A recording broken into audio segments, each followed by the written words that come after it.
Hey guys, we're going to chat books really quickly. All you need is a piece of paper and a writing utensil so you can write down these names and call numbers of things that interest you. And if what I'm talking about doesn't interest you, there are definitely tons more options in the library. You can find those by searching on Destiny Discover or browsing on Destiny Discover, and of course, browsing in person in the library too.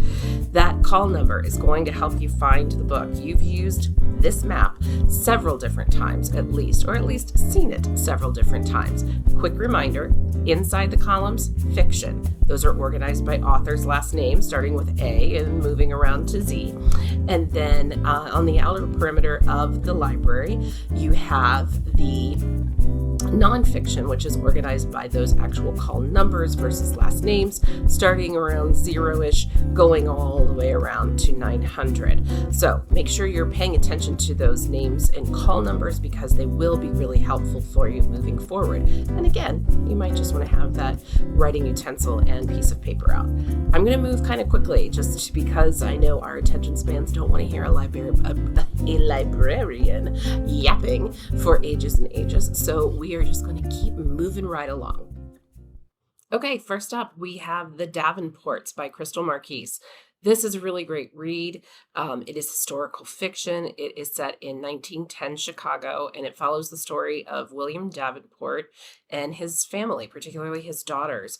William Davenport is a formerly enslaved man who, once free, establishes the Davenport Carriage Company in the late 19th century, early 20th century, just as we're moving towards cars. So this is kind of where his company is headed as well.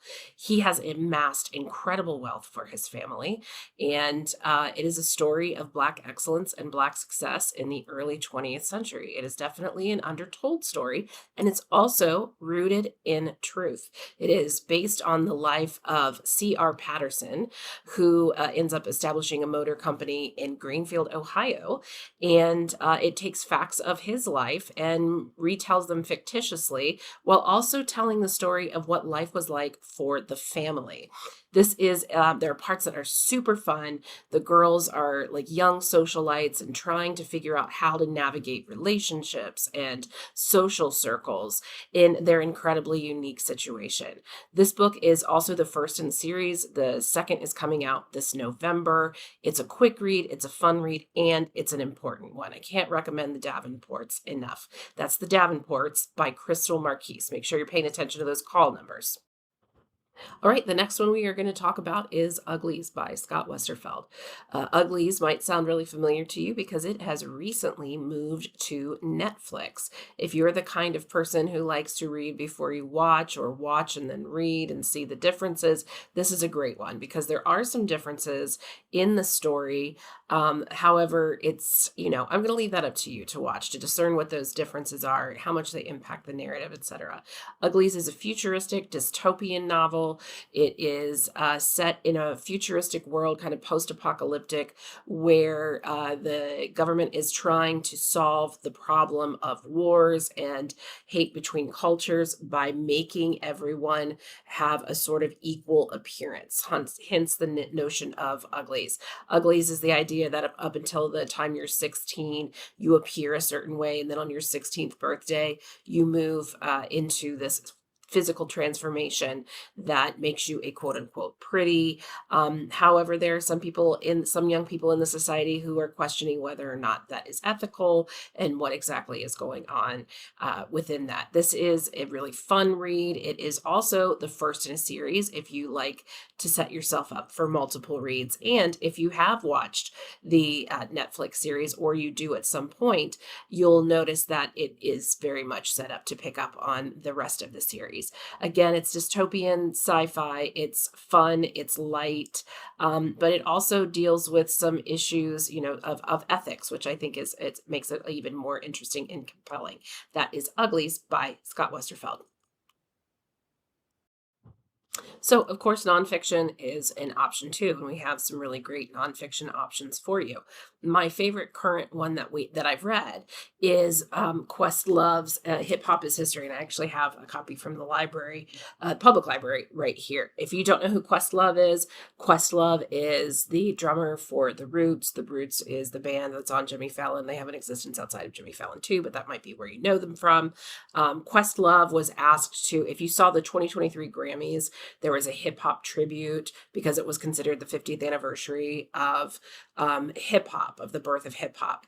And Questlove was the person that was in charge of like creating the or piecing together the act that performed at the 2023 Grammys. So that's kind of where this memoir starts out, and it's not completely memoir because it is a history text. It is about the history of hip hop.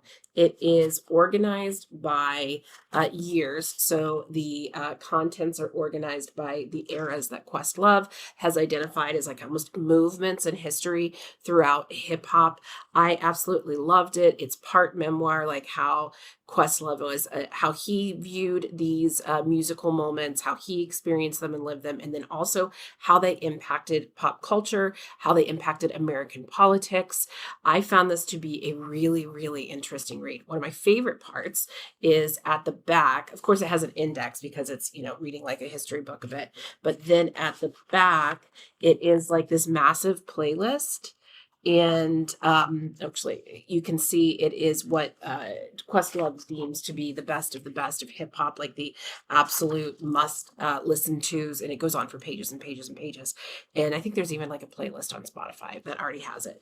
But this is a fantastic read if you want to understand more about the history of music, particularly the history of hip hop. Really great read. Hip Hop is History by Questlove. All right, y'all, little costume change and setting update. So, next up, the last two I want to give you are going to be connected to the spooky season, to Halloween, a little bit of mystery and a little bit of just spookiness. So, the first one I want to talk to you about is this fabulous book, Monster. It's an older book, but it still holds up really, really well. This book features 16-year-old Stephen Harmon. Stephen is kind of in the he is in a scene of a crime, and the police are accusing him of being a lookout when a murder happens. So he is being held as an accomplice for a murder and awaiting trial. Steve is also a high school student, obviously, but his particular focus at his school is screenwriting. He wants to be a playwright or a screenwriter. So as his trial progresses, he imagines the trial as an actual play or film. Okay, so he is reimagining what is happening as a film, kind of almost to distance himself from the difficulty of it. But obviously, that makes it read really, really fast. The other thing in this novel is that part of it is also written as a journal. So you get these very, font distinctions between what is happening as he imagines what's happening to himself and then reflects on it in the journal. So the screenplay is kind of like the trial itself. The journal part is how he's thinking and feeling about all of that.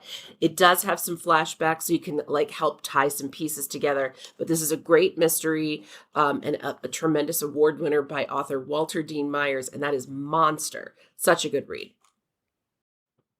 Okay, so the last one is perfectly suited for the spooky season. It is Romina Garber's novel Lobizona. Lobizona features Manuela or Manu, who is an illegal immigrant from Argentina. So she is often forced to stay inside by her family, who is concerned about her being detained by anyone, particularly ICE. But her mother does work outside the home. She cleans houses, or at least that's what Manu thinks is what's happening here. But the immigration status is not the only thing keeping Manu inside. Her family tries to hide her away, and the only reason she really understands why they do it is because of her eyes. Her pupils are shaped as stars, and her irises are shaped as suns. And this leads her to wear sunglasses constantly, even when she's indoors, just so no one asks about her eyes or it's like not alarming to anyone, because obviously that would be very alarming. She also suffers from something called lunaritis, which is particular to this novel.